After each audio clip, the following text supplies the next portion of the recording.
Pakistanis यहाँ पे around 2500 हैं, यानी कि 2500 पूरे ब्राज़ील में। ब्राज़ील कोई तकरीबन 10 से 12 गुना बड़ा मुल्क है पाकिस्तान से। इंडियंस यहाँ पे काफ़ी टाइम से रह रहे हैं, यानी कि जब बांग्लादेशी और पाकिस्तानी यहाँ पे कभी आए भी नहीं थे, उस टाइम से यहाँ पे इंडियंस माइग्रेट हो के आ रहे हैं।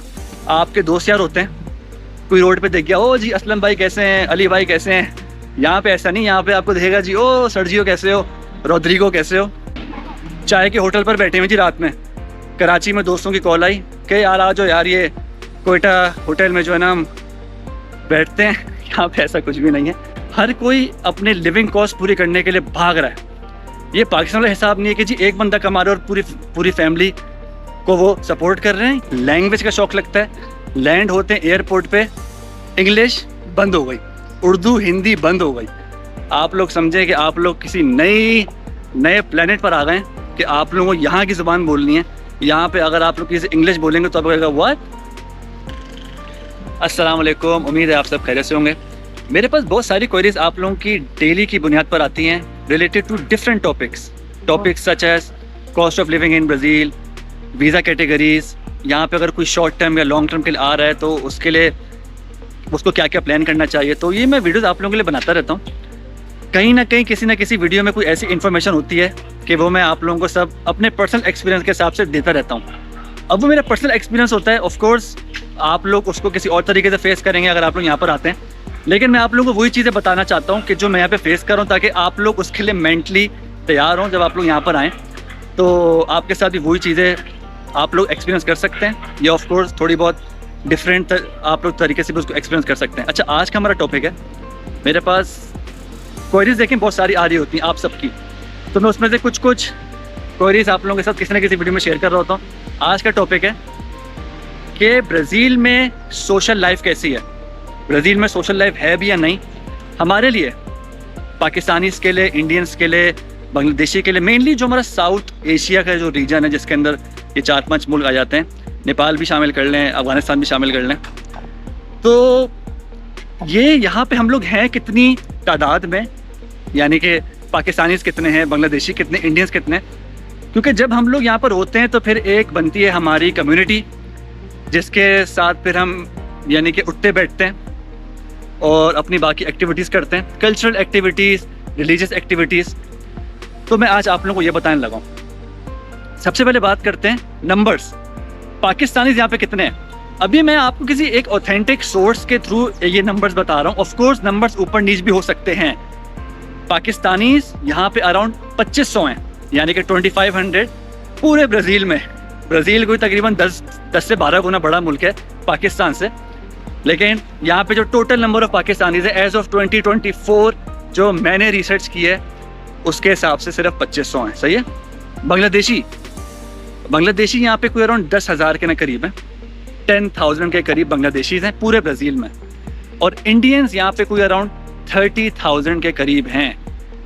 अभी रिसेंटली यहाँ पर एक बॉलीवुड कार्निवल हुआ था, तो वहाँ पे मैंने किसी इंडियन साहब से बात की थी, वो यहाँ पे काफ़ी टाइम से रहते हैं।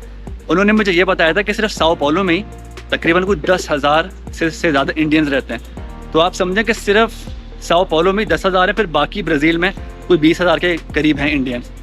तो काफ़ी ज़्यादा अमाउंट है, और ये इंडियंस यहाँ पे काफ़ी टाइम से रह रहे हैं, यानी कि जब बांग्लादेशी और पाकिस्तानी यहाँ पे कभी आए भी नहीं थे, उस टाइम से यहाँ पे इंडियंस माइग्रेट हो के आ रहे हैं। अच्छा, ये तो हो गई जी नंबर्स। अब लोग पूछते हैं कि आप यहाँ पे क्या करते हैं, क्या सोशल एक्टिविटीज़ हैं आपकी, आप क्या किसी पाकिस्तानी, इंडियंस, बांग्लादेशी या किसी और साउथ एशियन लोगों से मिले भी हैं नहीं। तो मैं आपको अपना बता दूँ एक्सपीरियंस, मैं अभी तक यहाँ पे किसी से भी नहीं मिला। मुझे यहाँ पे कुछ ही टाइम हुआ है अभी, और उस टाइम में मैंने अभी तक, मुझे इतना टाइम ही नहीं मिला फर्स्ट ऑफ ऑल कि मैं बाहर निकलूँ और लोगों से इंटरेक्ट करूँ, उनके बारे में जानूँ।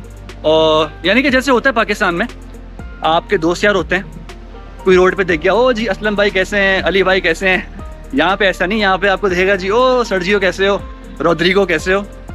तो यहाँ पे ये वाला हिसाब नहीं है कि आपको रोड पे चलते चलते यहाँ पे देसी दिखेंगे, बहुत कम अमाउंट है। और ये जो मैंने आपको नंबर्स बताए हैं, देखें ये एक एस्टिमेटेड नंबर है, शायद इससे आधे हो गए हों, तो यू नेवर नो। लेकिन यहाँ पे कम्युनिटीज़ नहीं है उस तरह से जैसे कि यूरोप में होता है, यूएस कनाडा में होता है कि पूरे एक उनकी जो ना गली होती है कि जी पाकिस्तानी इंडियंस एक ही गली में रह रहे हैं। मैं आपको डेनमार्क का बता दूं, बट डेनमार्क में कोपेनहेगन उसका कैपिटल है। कोपेनहेगन में एक एरिया का नाम है ईसहॉय, आप इसको गूगल भी कीजिएगा। ईसहॉय में पूरे स्कैंडिनेविया में जो है ना सबसे ज़्यादा पाकिस्तानी ईसहॉय में रहते हैं। तो समझ लें ये जो पूरी मैं यहाँ पे अभी वॉक कर रहा हूँ, लेफ्ट राइट हर जगह जो भी घर अपार्टमेंट्स होंगे ना वो पाकिस्तानी से भरे हुए हैं। लेकिन यहाँ पे ऐसा नहीं है। Brazil is a different story. यहाँ पर आपको ढूंढ ढांड से निकालने होते हैं, यहाँ पर आपको मस्जिद में विज़िट करना होता है, आपको यहाँ पे कम्युनिटी सेंटर्स जो बने हुए हैं। एक इंडियन कम्युनिटी सेंटर यहाँ बना हुआ है, मुझे किसी ने इनवाइट किया, अभी तक मैं गया नहीं हूँ। इंशाल्लाह वहाँ जाऊँगा, आप लोगों को भी दिखाऊँगा। वहाँ पे बहुत सारी एक्टिविटीज़ होती हैं उनकी, तो इंशाल्लाह वो भी आप लोगों को मैं उसका भी एक्सपीरियंस शो करूँगा। वैसे ही यहाँ पर एक पाकिस्तानी मस्जिद बनी हुई है और मेरा ख्याल है एक बांग्लादेशी मस्जिद भी है, लेकिन मैं श्योर नहीं हूँ। इंशाल्लाह प्लान यही है कि मस्जिद भी विज़िट करूँगा और वहाँ पे किसी ना किसी पाकिस्तानी, किसी ना किसी बांग्लादेशी इंडियन से हाय हेलो करेंगे, कैमरे के सामने भी उनको लाएंगे और उनका एक्सपीरियंस आप लोगों के साथ मैं शेयर करने की भरपूर कोशिश करूँगा। इसके अलावा यही है, यहाँ पर आपको मैंने अपनी रिसेंट वीडियोज़ में मैंने बताया है, खाने पीने के हिसाब यहाँ पे कुछ नहीं है कि आप कोई चाय के होटल पर बैठे हुए जी रात में, कराची में दोस्तों की कॉल आई कि यार आ जाओ यार ये कोयटा होटल में जो है ना हम बैठते हैं। यहाँ पे ऐसा कुछ भी नहीं है। यहाँ पर आपको अपने होटल, अपनी चाय का सेटअप खुद ही बनाना होगा। जो भी छोटी मोटी यहाँ पे कम्युनिटी रहती है उनके साथ हाय हेलो रखकर आपको सब कुछ खुद ही करना होगा। आपको रोड पे यहाँ पे कोई नहीं दिखेगा। मैंने यहाँ पे बड़ी वॉक किया रोडों पर, जैसे कभी यहाँ पे कोई नहीं देखा, बहुत कम है, बहुत कम। मस्जिद में कोई दिख गया, स्पेशली पाकिस्तानी से कोई भी नहीं दिखा, अभी एक भी नहीं दिखा। बांग्लादेशी दिख जाते हैं, अफगानी दिख जाते हैं और इंडियंस भी दिख जाते हैं, लेकिन अनफॉर्चुनेटली पाकिस्तानी नहीं देखे। और जो भी यहाँ पे देखें, यहाँ पे आप समझ लें, अब जब पाकिस्तान से बाहर आ जाते हैं ना, सबकी लाइफ बिजी हो गई है। हर कोई अपने लिविंग कॉस्ट पूरी करने के लिए भाग रहा है। ये पाकिस्तान का हिसाब नहीं है कि जी एक बंदा कमा रहा है और पूरी फैमिली को वो सपोर्ट कर रहे हैं। यहाँ पे बड़ा डिफरेंस हिसाब होता है। यहाँ क्या, पूरी दुनिया में आप कहीं पर भी पाकिस्तानी जाते हैं, इंडियंस जाते हैं, आप लोग अगर ये वीडियो बाहर से देखें तो आप लोगों को पता होगा कि मैं क्या बोल रहा हूँ। मैं इतने साल बाहर रहा हूँ, तो हमें सब कुछ खुद ही करना होता है। झाड़ू पोछा भी खुद ही करना है, खाना पीना भी खुद ही बनाना है। यहाँ पे कोई मेड्स वेड्स वाला चक्कर तो होता नहीं है। तो हर कोई अपनी लाइफ में होता है बिजी। तो अगर आपको कोई स्पेशल टाइम दे भी रहा है ना, तो आप समझ लें वो बहुत बड़ी बात है कि अगर आपसे कोई वीकेंड पर आके मिल रहा है तो वो बहुत बड़ी बात होती है। तो ये है, मैंने कहा थोड़ा सा आप लोगों को इसके बारे में मैं भी जो ना बता दूँ। अच्छा, इसके अलावा आप जब यहाँ पे लैंड करते हैं ना, आपको मिलता है जी कल्चर शॉक। ये मैं आप लोगों को आसान लफ्ज़ों में बता देता हूँ। अगर आप डायरेक्टली पाकिस्तान, इंडिया, बांग्लादेश, ये साउथ एशिया के रीजन से आ रहे हैं, हमारा कल्चर देखिए थोड़ा बहुत मिलता जुलता है, थोड़ा बहुत क्या काफ़ी कुछ मिलता जुलता है। तो आप जब यहाँ आते हैं ना, बिल्कुल ही डिफरेंट कहानी है। दोनों सूरत हाल में, पॉजिटिव भी नेगेटिव भी। तो अब मैं इसको कैसे डिफाइन करूँ, आप लोग गूगल कर लें, आपको ज़्यादा बेहतर पता चलेगा। लेकिन कल्चर शॉक लगता है, लैंग्वेज का शौक लगता है। लैंड होते हैं एयरपोर्ट पे, इंग्लिश बंद हो गई, उर्दू हिंदी बंद हो गई। आप लोग समझें कि आप लोग किसी नए प्लेनेट पर आ गए कि आप लोगों को यहाँ की ज़ुबान बोलनी है। यहाँ पे अगर आप लोग किसी इंग्लिश बोलेंगे तो आप कहेगा व्हाट। तो ये है, यहाँ पर इंग्लिश नहीं है, उर्दू नहीं है, हिंदी नहीं है, कोई और ज़ुबान भी बोलते हैं, वो भी नहीं है सिवाय पोर्चुगीज़ के। और अगर आपको स्पेनिश आती है तो मैं कहता हूँ स्पेनिश चल जाएगी। तो कल्चर शौक है, लैंग्वेज का शौक है। तो मेरा मशवरा ये, जो भी यहाँ पर आ रहा है ना, एक मेंटली तौर पे प्रिपेयर अपने आप को कर लें कि आप एक जो न्यू लाइफ स्टार्ट करने के लिए जा रहे हैं। ये यूके नहीं है जी कि पाकिस्तानी इंडियंस वहाँ पे भरे पड़े हुए रोडों पे 14 और 15 अगस्त पे लोग मिलके जश्न जो है ना मनाते हैं। यहाँ पे ऐसा कुछ नहीं। 14-15 अगस्त पे आपको यहाँ पे कोई भी नहीं दिखेगा। तो आपने मेंटली तौर पे प्रिपेयर होना है कि अगर आप सोशलाइज करना चाहते हैं तो आपको इनके साथ करना होगा, यहाँ के लोकल्स के साथ।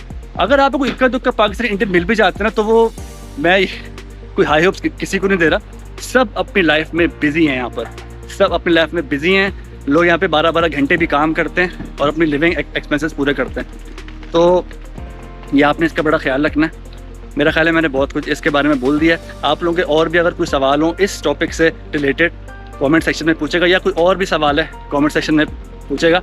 मैंने आप लोगों के लिए एक फेसबुक का ग्रुप भी बनाया है, काफ़ी सारे लोगों ने ज्वाइन कर लिया। अगर आपने नहीं ज्वाइन किया तो ज्वाइन कीजिए। वहाँ पर आप ब्राज़ील से रिलेटेड कोई भी सवाल पूछ सकते हैं, मैं जवाब दूंगा, मेरे पास एक टीम है एक्सपर्ट्स की, वो जवाब देगी। काफ़ी सारे लोगों की उसमें हेल्प हो रही है, तो यू नेवर नो कि आपके जो भी सवाल हैं आपको उनका एक अच्छा आंसर मिल जाए। चैनल को सपोर्ट करने के लिए काइंडली सब्सक्राइब कर दीजिएगा, लाइक और शेयर भी कर दिया करें, और मुझे कमेंट सेक्शन में बताएं कि आज की वीडियो कैसी लगी आप लोगों को। इंशाल्लाह आप लोगों से मिलते हैं बहुत जल्द किसी और वीडियो में। तब तक के लिए टेक केयर, अल्लाह हाफिज़।